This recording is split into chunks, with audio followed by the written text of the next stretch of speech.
the reason we were talking about this, Ant, because, of course, it was a momentous moment in your life where you really were facing the very real prospect, in your own words, you thought you might die. Yeah, I got to a situation where it was totally out of my control. That's why I talk about the climbers, about holding yourself accountable and putting yourself in that situation. You've got to get yourself out of that. And it's all about harnessing fear. And fear is your fear. So it's about understanding your emotions, therefore making them work for you. It's just about breaking it down. And that's what I done when I was on top of Mount Everest. I remember looking at the situation and thinking to myself, right, I'm not getting off this mountain, I'm dead. Fear is a great paralyser, isn't it? I'm someone who's scared of pretty much everything. But there have been moments in life when I've had to face things and you do get through it, usually because you have to. Yeah. But how do you take it from just surviving to actually, you know... thriving. Thriving and using the fear to work for you. This is your book, isn't it? The Fear Bubble, which is a fascinating read, by the way.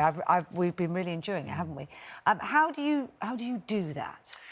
A lot of people get carried away with the destination. They look at the destination and they go, right, I need to achieve this. And they forget the small positive footsteps that they take towards it, which are the bankable moments. Fear is like, the more you expose it, the more layers you take off of it. But a lot of people think because they don't achieve the objective, therefore they're a failure. But they forget about the journey along the way. And all fear is taking the layers off, so you slowly move towards the objective, and not allowing the actual destination to get carried away with, basically. So it's just taking it in bite-sized chunks, and it's also your emotion.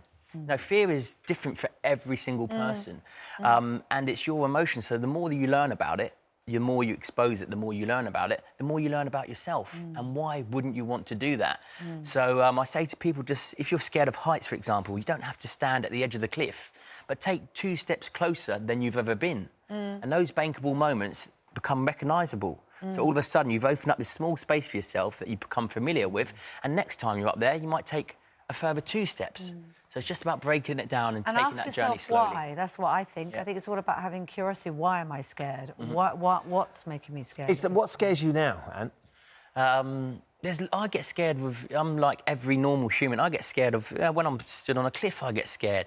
When I'm doing something that's high adrenaline, I get scared. When I look at stare failure in the face, I get scared.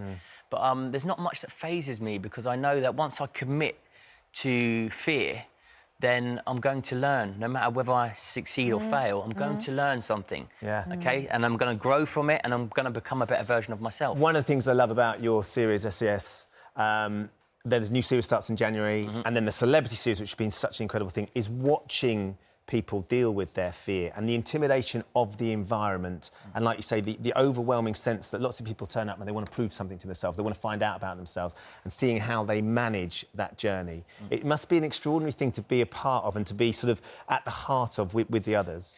Do you know what? It's exactly that, Ben. People want to learn about themselves. Therefore, they want to learn about their emotions. Are you going to be on the next one, Ben? I'm all over it. Yeah, I'm all over it. No problems. Unfortunately, you know my agent very well, so I'm sure you can try and organise that.